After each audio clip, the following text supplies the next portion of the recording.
ሰላም ጤና ይስጥልኝ የተወደዳችሁ ቻናላችን ቤተሰቦች እንዴት ናችሁ? በያላችሁበት የዓለም ዳርቻ ሰላማችሁ ይብዛልኝ። የዚህ ቻናል አዲስ ከሆናችሁ ሰብስክራይብ በማድረግ ጀምሩ። ነባር ቤተሰቦቻችን ደግሞ ላይክ እና ሼር እያደረጋችሁ አማርኛን ከመሰረቱ ማንበብና መጻፍ ለምትቸገሩ እንዲሁም ደግሞ ማንበብ እየሞከራችሁ መጻፍ ለምትቸገሩ ሁሉ ቀለል ባለ ሁኔታ በሳምንት 5 ቀን እያስተማርን እንገኛለን። በቀን ለአንድ ሰዓት ማለት ነው። እናንተ አማርኛን ጀማሪዎች ከሆናችሁ ወይም እንግሊዘኛ ጀማሪዎች ከሆናችሁ ከመሰረቱ ማንበብና መጻፍ ለምትቸገሩ ቀለል ባለ ሁኔታ በሳምንት 5 ቀን ከሰኞ እስከ ዓርብ በሚገኙ የሥራ ቀናት ከጧቱ 12 ሰዓት እስከ ሌሊቱ 6 ሰዓት በኢትዮጵያ እያስተማርን እንገኛለን። እናንተም በአጭር ጊዜ ማንበብና መጻፍ መለወጥ ትችላላችሁ። ዛሬ ደግሞ ይዤላችሁ የመጣሁት ነገር ምንድነው? ለማንበብ የሚረዱ ምክሮች ወይም ደግሞ አንድ ምንባብ ለማንበብ ምን ማድረግ አለብን ወይም ቃል ለመመስረት አረፍተ ነገር ለመመስረት እንዲሁም ደግሞ ፊደላትን ለማንበብ ምን ማድረግ አለብን ብላችሁ ለምትቸገሩ ዛሬ ቀለል ያለ ሁኔታዎችን ነው ይዤላችሁ መጣሁት። ትምህርቶችን እናንተ እነዚህን ከመጀመሪያ እስከ መጨረሻ ረጋ ብላችሁ በመከታተል ነው አንድ ባንድ ተግባሩን በመተግበር ወይም ደግሞ እኔ ያልኳችሁን ነገር በተግባር ላይ ከዋላችሁ ማንበብና መጻፍ አይቸግራችሁም ማለት ነው በቀላሉ።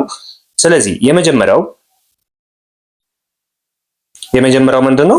ምንባብ ለማንበብ የመጀመሪያ ስራችን ከዚህ በፊትም በተደጋጋሚ እንደብገልጽላችሁ መጀመሪያ ፊደላትን ነጣጥላችሁ ማወቅ መቻል አለባችሁ። ሁለተኛው ፊደላትን ከየትኛው ቤተሰብ እንደመጡ ማወቅ። ሶስተኛው ፊደላት ምን አይነት ድምጽ አላቸው? አንደኛ ድምጽ፣ ሁለተኛ ድምጽ፣ ሶስተኛ ድምጽ፣ አራተኛ ድምጽ፣ አምስተኛ፣ ስድስተኛ፣ ሰባተኛ እንዲሁም ደግሞ አንደኛን ከአራተኛ ያለውን ድምጽ ልዩነቱን ማወቅ። ከዚህ በተጨማሪ ደግሞ ሶስተኛን ከስድስተኛ ያለውን ድምጽ ለይተን ማወቅ መቻል አለብን። እሱን ካወቅን በኋላ አንድን ቃል ለማንበብ ማድረግ ያለብን ነገር መጀመሪያ በዝግታ ማንበብ መቻል አለብን። በዝግታ ማለት ነው ፊደላትን ነጣጥለን ማየት ማለት ነው። ለምሳሌ ይሄንን በዝግታ የሚለውን ማንበብ የሚለውን ለማንበብ በዝግታ ማንበብ ብለን ሳይሆን እንደምንችል ሰው ሳይሆን ልክ እንደማንችል ምንም አይነት እውቅና እንደሌለን ሰዎች መጀመሪያ ረጋ ብለን በዝግታ ማንበብ መቻል አለብን። ያ ማለት ቃላቶቹን በፊደል በመከፋፈል ወይም እየቆጠሩ ማንበብ ድምጾቹን በትክክል መለየት ይረዳል። አያችሁ፣ በዝግታ ማንበብ የሚያስፈልገን ዋናው ትልቁ ነገር ምንድነው? ቃላቶችን በፊደል መነጣጠል ወይም እየቆጠርነ ማንበብ። ለምሳሌ አስቴር ወደ ቤት ሄደች ብንል አስቴር ወደ ቤት ሄደች ስንል ይሄንን እየነጣጠልን እያነበብን ነው አይደል? በፊደል ስንከፋፍለው ለማንበብ ይቀልልናል። ያንን በምናደርግበት ጊዜ መፍጠን አስፈላጊ አይደለም። ረጋ ብለን ነው ማንበብ መቻል ያለብን። ረጋ ብለን ባነበብን ሰዓት የኛ ክህሎታችን እየዳበረና ነገሮችን የምንይዝበት አቅም እየሰፋ ይሄዳል ማለት ነው። ስለዚህ ቃላቶችን በፊደል እየቆጠሩ ማንበብ ድምጾቹን በትክክል ለመለየት ይረዳል። ምክንያቱም አንደኛ ድምፁ እንኳን ቢጠፋብን ለማስታወስ ይረዳናል። ዝግ ብለን የነጣጠልነ ስናነብ ለማስታወስ ይረዳንና በአጭሩ ማንበብ እንችላለን። ስለዚህ የመጀመሪያው በዝግታ ማንበብ አስፈላጊ ነው ማለት ነው። ማንኛውንም ቃል ይሁን አረፍተ ነገር ስናነብ ለመጀመሪያ ጊዜ ረጋ ብለን እየነጣጠልን ፊደላትን ማንበብ መቻል አለብን። ሁለተኛው ድምፅን ከፍ አድርጎ ማንበብ። ሁለተኛው ደግሞ ምንድነው? ድምፅን ከፍ አድርጎ ማንበብ። ይሄ ደግሞ የሚጠቅመን እኛ ድምፃችን ከፍ አድርገን በምናነብ ጊዜ አንድ በራሳችን የመተማመን ስሜታችን እየጨመረ ይሄዳል። በራሳችን እንተማመናለን። ሁለት ደግሞ የምናወጣው ድምፅ በድጋሜ በደንብ እንድንይዘው ያደርጋል። ድምፅን በማውጣት ብዙ ጊዜ አይታችሁ ከሆነ ምናልባት የቤተ እምነት ተማሪዎችን አይታችሁ ከሆነ እነሱ ድምፃቸውን እየጮሁ ነው አይደል የሚናገሩት። እየጮሁ የሚናገሩት ዋናው ትልቁ ምክንያት በጩኸታቸው ውስጥ ነገሮች ሲደጋገሙ በቀላሉ ለመያዝ ስለሚረዳቸው ነው። ስለዚህ በምናነብበት ጊዜ ድምፃችንን ከፍ አድርገን ማንበብ ራሱ አንደኛው የማንበብ ክህሎትን የማዳበሪያ መንገድ ነው ማለት ነው። ስለዚህ ድምፅን አውጥቶ ማንበብ በራስ መተማመንን ይጨምራል። አያችሁ፣ ድምፅን አውጥቶ ማንበብ በራስ መተማመን ይጨምራል። ስለዚህ እናንተ ሳትፈሩ ሳትሰጉ ድምፃችሁን ከፍ አድርጋችሁ ማንበብ መቻል አለባችሁ። በተለይ ደግሞ ያላችሁበት ሁኔታ ሰውን የማይረብሽ አሊያም ደግሞ ጸጥ ያለ ቦታ ከሆነ በደንብ ድምፃችሁን እያወጣችሁ አንብቡ። ብዙ ጊዜ እኛ በውስጥ መስመር ስናነብ ድምፃችሁን ከፍ አድርጉ እንላለን አይደለ? ምክንያቱም እናንተ ድምፃችሁን ከፍ አድርጋችሁ ስታነቡ ነገሮቹ በራስ የመተማመን ስሜታችሁ እየዳበረ በሰዎች ፊት የመናገር በሰዎች ፊት የማንበብ የሰው ፊት መልመድ ብዙ አይነት ነገሮች አሉና እነሱን ለማዳበር የግድ ምን ማድረግ አለብን? ድምጻችንን ከፍ አድርገን ማውራት መቻል አለብን። መጀመሪያ ልንኮላተፍ እንችላለን፣ ሊሰባበርብን ይችላል። ነገር ግን እየቆየ እየተስተካከለ ስለሚሄድ ምንም አይነት ፍራቻ ሳይኖረው ድምጻችሁን ከፍ አድርጋችሁ ማንበብ በራሳችሁ የመተማመን ስሜታችሁን ይጨምራል። እንዲሁም ደግሞ ለማንበብ እና ለመጻፍ ያላችሁ ክህሎትን በዚያው ልክ እየዳበረ ይሄዳል ማለት ነው። ሌላው ቅርጽን ማስተዋል ቅርጽን ማስተዋል፣ የፊደላትን ቅርጽ ማስተዋል። ሶስተኛው ደግሞ ለማንበብ የሚረዱ ነገሮች ምንድናቸው? የፊደላቶችን ቅርጻቸውን ማስተዋል። ለምሳሌ አንደኛ ፊደላት ላይ ምንም አይነት ቅጥያ ቀለበት የለም፣ ይሄ የቅርጽ ምልክት ነው። ሁለተኛዎች ላይ በቀኝ በኩል ቅጥያ አላቸው። ሶስተኛዎች ላይ ሸፋፋ ወይም ጫማ አላቸው። አራተኞች ቀኝ እግራቸው ይረዝማል። አምስተኞች ቀለበት አላቸው። 6 እና 7 እንደየፊደላቱ የተለያየ ይሆናል። ስለዚህ እነዚህን በደንብ መለየት መቻል አለብን። በደንብ መለየት። ለምሳሌ ሃንና ለን ወይም ሰንና በን መለየት መቻል አለብን። ሃን ከለ ሰን ከበ እያንዳንዱ ምን ይመስላሉ? አንዱ ፊደል ከአንዱ ፊደል የሚለይበት ምንድን ነው? ለምሳሌ አይታችሁ ከሆነ ሰ ከሸ ተመሳሳይ ነው፣ ነገር ግን ከአናቱ ላይ አግዳሚ ያለው። ተ ከቸ ተመሳሳይ ነው፣ ነገር ግን ከላይ አግዳም አለው።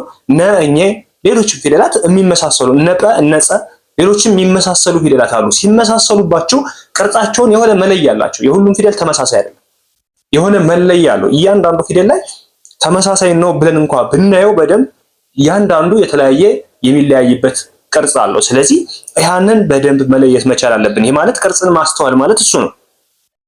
ስለዚህ ሀ እና ለ ወይም ሰ እና በ ሌሎችን ጥቃቅን የቅርጽ ልዩነት ማስተዋል መቻል አለብን። ጥቃቅኗን የቅርጽ ልዩነት ማስተዋል መቻል አለብን። ያችን ጥቃቅኗን የቅርጽ ልዩነት አወቅናት ማለት ለማንበብና ለመጻፍ አንቸገርም በቀላሉ። ስለዚህ ትኩረት ማድረግ ያለብን ቦታ ላይ በደንብ ትኩረት እያደረግን ስንሄድ የበለጠ ግልጽ እየሆነልንና ለማስተዋስም እያሰብነው እንሄዳለን ማለት ነው። ሌላው ቃላትን በክፍል መከፋፈል። ያ ማለት እዚህ ጋር ደግሞ ምን ለማለት ነው የተፈለገው? ቃላትን ረዥም ቃላት አሉ አይደለ? ረዥም ቃላት ሲመጡባችሁ እናንተ አንድ ጊዜ ለማንበብ የሚቸግራችሁ ከሆነ ምን ታደርጉታላችሁ? ለሁለት ለሶስት ትከፍሉታላችሁ። ለሁለት ለሶስት መክፈል። አመሰግናለሁ የሚለውን አመሰግናለሁ የሚለውን ለሁለት ትከፍሉትና በአንድ ላይ መጨረሻ ላይ የግድ በአንድ ላይ ማምጣት አለባችሁ። ነገር ግን አንድ ጊዜ በአንድ አፍታ ለማንበብ የሚቸግራችሁ ከሆነ ወይም ለመጻፍ የሚቸግራችሁ ከሆነ ከፋፍሉት፣ ለሁለት ለሶስት ከፋፍሉት። ኢቭን ቃላትን ለምሳሌ ራት እበላለሁ የሚለውን አንድ ጊዜ ራት እበላለሁ ብላችሁ ለማንበብ የሚያስቸግራችሁ ከሆነ ራት የራሱን እበላለሁ የራሱን። ስለዚህ በአንድ ላይ ስታደርጉት ራት እበላለሁ የሚለውን በቀላሉ እንደዚህ አድርገን ማወቅ እንችላለን ማለት ነው። ስለዚህ አንደኛውና የመጨረሻው ደግሞ ቃላትን በክፍል መከፋፈል። ረዥም ቃላትን ለማንበብ የሚያስቸግሩ ከሆነ ለሁለት መክፈል። ስለዚህ ይህንን በምናደርግበት ሰዓት ደግሞ ቀለል እያደረግነው እያስተዋልነው በአጭር እያያዝነው እንሄዳለን ማለት ነው። ስለዚህ ቤተሰብ ቀለል ባለ ሁኔታ እንደዚህ እያደረጋችሁ አማርኛን ከመሰረቱ ማንበብና መጻፍ የምትቸገሩ በተለይ ደግሞ እየሞከራችሁ ያላችሁ ምንድነው ለማንበብ የቸገረ ብላችሁ የምታስቡ ልጆች ካላችሁ እነዚህን ስቴፖች በስነ ስርዓት ተጠቀሙ። አንደኛው በዝግታ ማንበብ፣ ሁለተኛው ድምፅን ከፍ አድርጎ ማንበብ፣ ሶስተኛው ቅርጽን ማስተዋልና ፊደላትን ከፋፍሎ ማንበብ በጣም ወሳኝ የሚባሉ አማርኛን እንዲሁም እንግሊዘኛን ከመሰረቱ ማንበብና መጻፍ ለምትቸገሩ መፍትሄ ይሆናሉ ብዬ ይዤላችሁ የመጣሁት ትምህርቶች ናቸው። እነዚህን በማስታወሻ በመያዝ ሁሌም እያስታወሳችሁ እነዚህን ጻፏቸው። ሁላችሁም በማስታወሻ ላይ ያዟቸውና ማንበብና መጻፍ የምትችሉም ብትሆኑ እንኳን ጻፏቸውና አስቀምጧቸው። ያኔ ቢያንስ እናንተ ይህን ቪዲዮ አስቀምጡት፣ ዳውንሎድ አድርጋችሁ ማስቀመጥ ትችላላችሁ። እንዴት ማንበብ አለብኝ ብላችሁ ስትቸገሩ ወይም በምን ስቴፕ ማንበብ አለብኝ ብላችሁ ስትቸገሩ ይህንን በማስተዋል በቀላሉ ማንበብና መጻፍ ትችላላችሁ ማለት ነው። ስለዚህ ዛሬ ያየናቸው ማንበብና መጻፍ ለሚቸገሩ ወይም ለማንበብና ለመጻፍ የሚረዱ ስቴፖች ናቸው። እነዚህን በማስታወሻ ይዛችሁ ማንበብና መጻፍ ትችላላችሁ። በሳምንት 5 ቀን ከሰኞ እስከ ዓርብ እያስተማረን ነው የምንገኘው። እናንተም ባላችሁበት ሆናችሁ በኦንላይን ትምህርቱን መከታተል የምትፈልጉ ከጠዋቱ 12 ሰዓት እስከ ሌሊቱ 6 ሰዓት በኢትዮጵያ በኦንላይን እያስተማረን ነው የምንገኘው። ባላችሁበት ሆናችሁ ምንም አይነት የአማርኛ ፊደል እውቅና ለሌላችሁ እንዲሁም ደግሞ ማንበብ እየቻላችሁ መጻፍ ለምትቸገሩ ሁሉ እያስተማረን ነው የምንገኘው። ባላችሁበት ሆናችሁ ትምህርቱን መከታተል የምትፈልጉ ከሆነ እዚህ ጋር በማስቀምጥላችሁ ስልክ በቀጥታ በመደወል በኢሞ፣ በዋትስአፕ፣ በቴሌግራም ታገኙናላችሁ። አብራችሁ ስለነበራችሁ ከልብ አመሰግናለሁ። በሌላ ክላስ ከምንገናኝ መልካም ጊዜ ይሁንላችሁ።